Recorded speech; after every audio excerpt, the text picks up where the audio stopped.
할렐루야, 반갑습니다. 오늘은 우리 건설 현장으로 가볼까 합니다. 우리 등대교회도 건축을 해야 됩니다. 그런데 아직 건축을 하지 못하고 있습니다.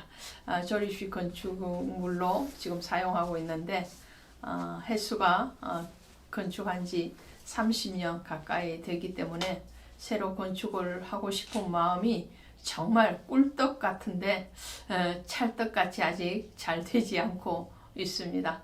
혹시 이 방송을 보시는 분들 중에서 건축 헌금을 하실 마음이 있으시면 등대교회로 선한 손길을 보내주시면 고맙겠습니다. 자, 오늘 학개서 1장을 가실 텐데요. 이 학개가 스룹바벨과 대제사장 여호수아와 함께 1차 포로 귀환 자로 유대 땅으로 돌아오게 되죠. 그런데 하나님께서 이 유대 땅으로 포로 귀환 자들을 보내시면서 빈손 들고 가지 않게 하시잖아요. 놀라운 역사죠. 이전에 이미 이스라엘 백성들이 애굽의 종살이를 자그마치 430년을 하게 되죠. 그 430년의 종살이를 끝내고 하나님 출애굽시키실 때 기적적으로 바로의 손에서 유다 백성들을 구원하셔서 가나안 땅으로 보내실 때도 애굽인들을 감동시키시고 그들의 손에서 물품을 취하게 하십니다.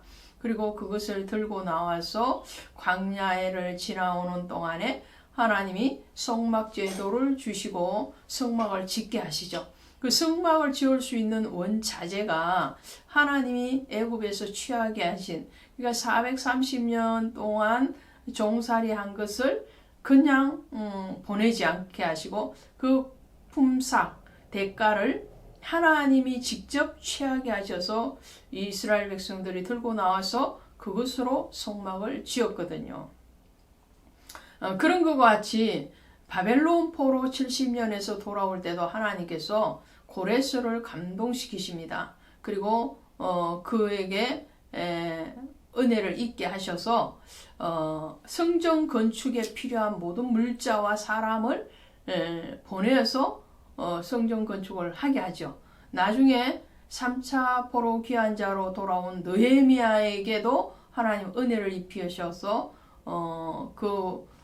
자원을 다 가지고 와서 바사제고로부터 받아와서 예루살렘 성벽을 재건하는 역사를 허락하시죠.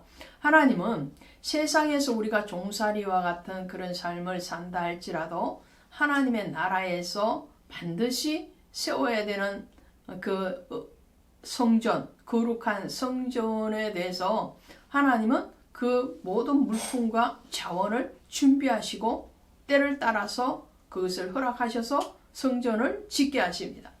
그렇게 해서 학개와 스룹바벨이 돌아와서 성전 건축을 하게 되는데, 그런데 537년에 돌아와서 그 다음 해에 성전 기초를 공사를 하게 됩니다.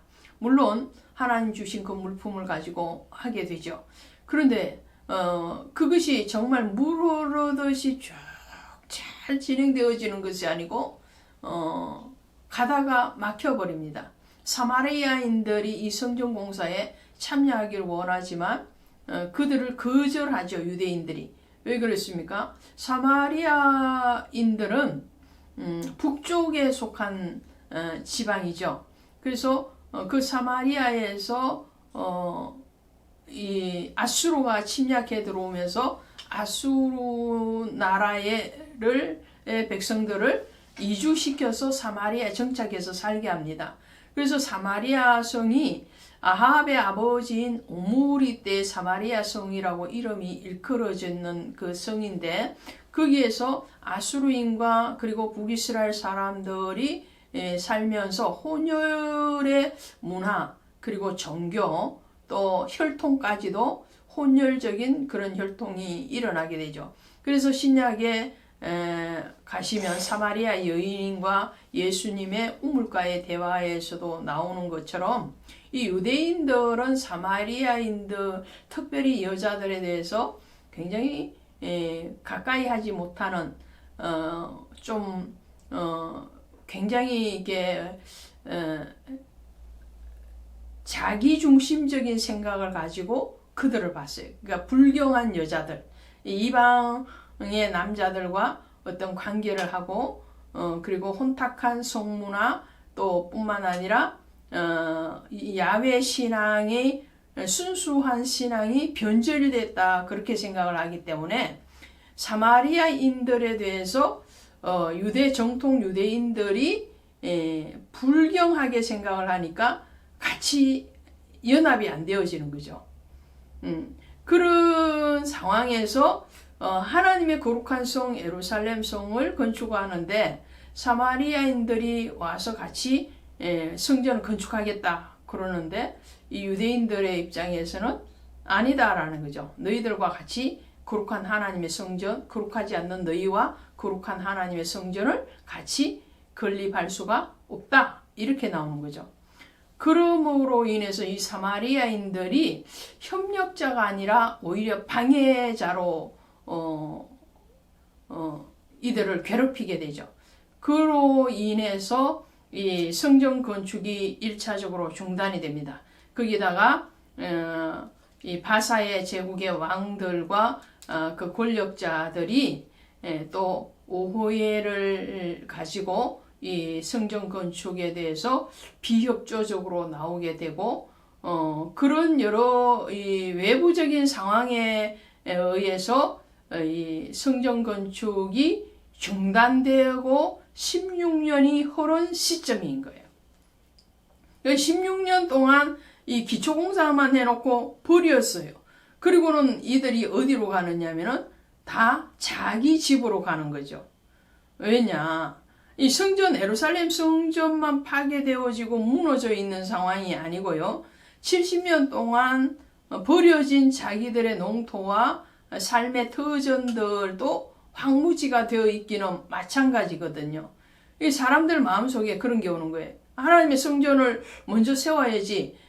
이 바벨론에서 돌아올 때는 하나님의 그 성령의 감동됨 또 하나님의 도우심의 손길 그런 것들을 경험했기 때문에 가면 하나님의 성전 먼저 세워야지. 그래, 성전이 먼저야, 교회 먼저야, 신앙이 먼저야 이렇게 결기를 하고 왔지만 성전 긴축 공사를 하고 난 뒤에 여러 가지 어떤 외부적인 위협의 요소, 방해의 요소를 부딪히게 되니 어떻게 이들이 생각을 하게 되겠습니까? 당연히 아직 하나님의 성전을 세울 때가 아닌가 봐. 그러니까 우리 집의 형편이 어떻게 돼 있는데 집이 지금 무너져 있고 들판에서 곡식을 거두어 들어야 되는데 그 곡식을 뿌릴 땅이 지금 황폐화되어져 있고 아이들 교육을 시키기 위해서는 그 학교 회당도 만들어져야 되고 여러 가지 어떤 가정에 또 사회에 어떤 환경이 만들어져야 되는데 그런 것들이 지금 똑같이 무너져 있으니 이것을 먼저 해야 되는가 보다 하고 다 자기 집으로 가게 돼요. 이 모습을 보면 신약에서 예수님께서 겟세마네 동산에서 체포되시는 그 순간부터 제자들이 어떻게 해요? 다 물불이 흩어지잖아요. 베드로를 비롯해서 제자들이 예수님이 십자가를 지실 때에 뒤에서 보다가 결국은 다 가자 우리 바다로 왜요? 물고기 잡으러. 이제 예수님 따라다녀 봐야지. 예수님은 죽은인 예수님은 죽임을 당하고 그것도 죄인 중에서 죄인으로 십자가형을 받고 죽으시고 우리는 아무것도 아닌 상태가 되어 오히려 생명의 위협을 받는 그런 상황이 됐으니 우리 다 다시 고향 앞으로 하고는 갈릴리 바다로 가서 자기의 생업에 종사를 해버린다 말이죠. 그런 상황일 때에 하나님이 이 학개서를 통해서 말씀을 하시는 거예요. 이렇게 말씀하시죠. 1장 2절에 만군의 여호와가 이같이 말하여 이르노라. 이 백성이 말하기를 여호와의 전을 건축할 시기가 이르지 아니하였다 하느니라. 이 말씀에 대해서 제가 지금 배경에 대해서 설명을 드린 거예요. 외부에서 여러 방해 요소가 있으니까 마음이 이제 하나님 중심, 교회 중심, 성전 중심에서 희석해지고 자기 합리화가 되어지는 거예요.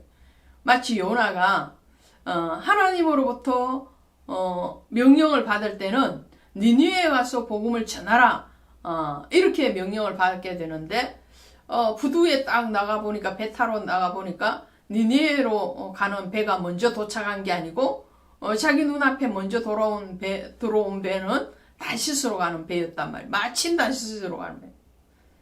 그럴 때에 가뜩이나 이 니느웨로 가고 싶은 마음이 눈꼽만큼도 없었는데 억지로 지금 가야 되는 상황인데 니느웨의 배가 오는 게 아니고 다시스의 배가 딱 들어오니까 요나의 마음속에 어떤 자기 합리화가 생겼던가요? 하나님의 뜻은 니느웨가 역시나 아니었어. 역시 하나님의 뜻은 다시스야. 이런 합리화가 생기지 않겠어요? 내 마음속에 있는 것을 어떤 여건에 따라서 합리화시키고 자기 변론으로 가는 것이 바로 인간의 마음이라는 거죠. 오늘 1차 포로 귀환 자들의 마음도 그랬어요. 지금 순탄하게 잘 물 흐르듯이 잘 그야말로 사람 편에서 형통이 이루어졌다면 성전 건축을 계속적으로 했겠죠. 그런데 방해 요소가 딱 오니까 거기에 대해서 자기 합리화하니까 하나님의 성전 건축할 때가 아니었다. 근데 하나님은 아니잖아요. 하나님은 그것이 아니고 지금이다. 지금인데 너희가 멈췄다라는 거예요.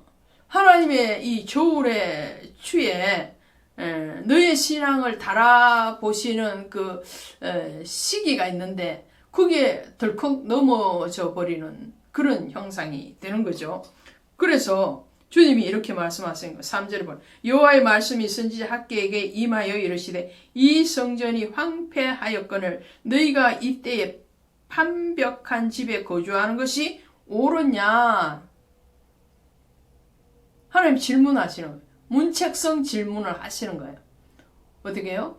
자, 이 성전 하나님의 성전은 무너져 있는데 너희가 편안한 그런 집에 거하는 것이 옳은 거냐? 너희 집을 먼저 세우고 너희 집을 먼저 단장하고 거기에서 다리 뻗고 잠자는 것이 그게 너희가 편안하냐?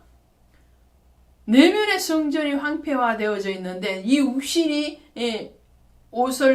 푹신한 옷을 입고 있다고 그것이 편안하냐? 마음의 근심이 가득 있는 상황에서 푹신한 침대에서 잠이 잘 오더냐 이런. 돈으로 살 수 없는 것이 꿀잠이라고 그러잖아요.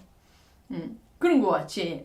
자, 정말 우리의 심령 성전이 지금 황폐화되어져 있는데 너희 그 성전이 세워지지 않았는데 주님은 이 안팎의 성전이 세워지기를 원하는 거예요.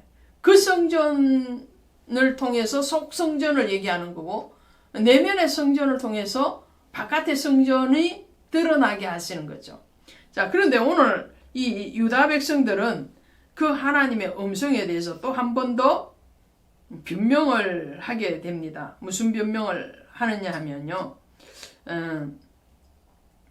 이제 우리가 건축할 어떤 재료가 없다는 거죠. 그렇습니다. 왜 그렇습니까? 지금 포로에서 돌아올 때는 양손 가득 준 하나님으로부터 받은 은혜의 그 예물들을 들고 나왔지만 그것이 16년이 흐르는 동안에 계속 소비만 되거든요. 소비만. 정당한 하나님 보시기에 선한 소비를 했으면 소비가 나간 것보다는 들어옴이 더 많았을 터이지만 지금 하나님 보시기에 의로운 소비가 아닌 자기 정욕의 소비를 하고 나니까 나가기는 나가는데 들어옴이 없어요. 그것이 이거예요. 6절 하반절에 보니까 6절에 보시면 너희가 많이 뿌릴지라도 수확이 적으며 먹을지라도 배부르지 못하며 마실지라 흡족하지만 입어도 따뜻하지 못하며 일꾼이 삭설받아도 그것을 구멍 떨어진 전대에 넣음이 되느냐. 그러니까 다 물 흐르듯이 흘러간다는 거예요.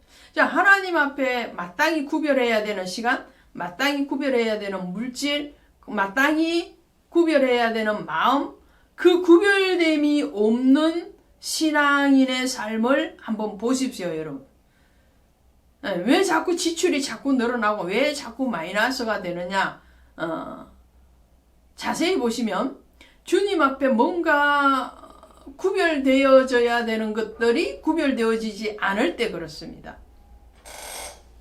가장 빨리 드러나는 것이 경제적인 면이죠. 자꾸 마이너스가 일어난다. 뭔가 문제가 있는 거죠. 자, 오늘 주님 그 말씀. 자, 그러면 너희가 다 써버리고 재료가 없으면 하나님이 저 산에 가서 나무를 잘라다가 하나님의 성전을 세우라는 거예요. 그 나무는 누가 키웠기에요? 하나님 키우시잖아요. 산에 수목이 빽빽 울창하게 일어나는 것들을 잘라다가 하나님의 성전을 지어라. 하나님 그것에 대해서 영광을 받으시겠다고 말씀을 하십니다. 하나님 이것을 통해서 뭘 말씀하시는가요? 너희 중심이 어디 있는가 먼저 선택하라라는 거죠. 너희의 길에 대해서 우리는 항상 선택의 기로에 서 있습니다. 오늘 이 24시간도 똑같이 주어졌지만 어떤 편을 먼저 선택하고 먼저 할 일과 나중에 할 일, 그 우선순위를 잘 정립해 가는 사람은 하나님 보시기에 좀 더 아름다운 인생이 될 것이고, 그 선택을 잘못하면 하나님 앞에 이런 문책성 질문을 받아야 되는 상황이 오게 되겠죠. 저와 여러분의 선택, 그 선택이 무엇입니까? 먼저 하나님, 먼저 신앙, 먼저 성전, 먼저 예배가 되시기를 바랍니다. 고맙습니다.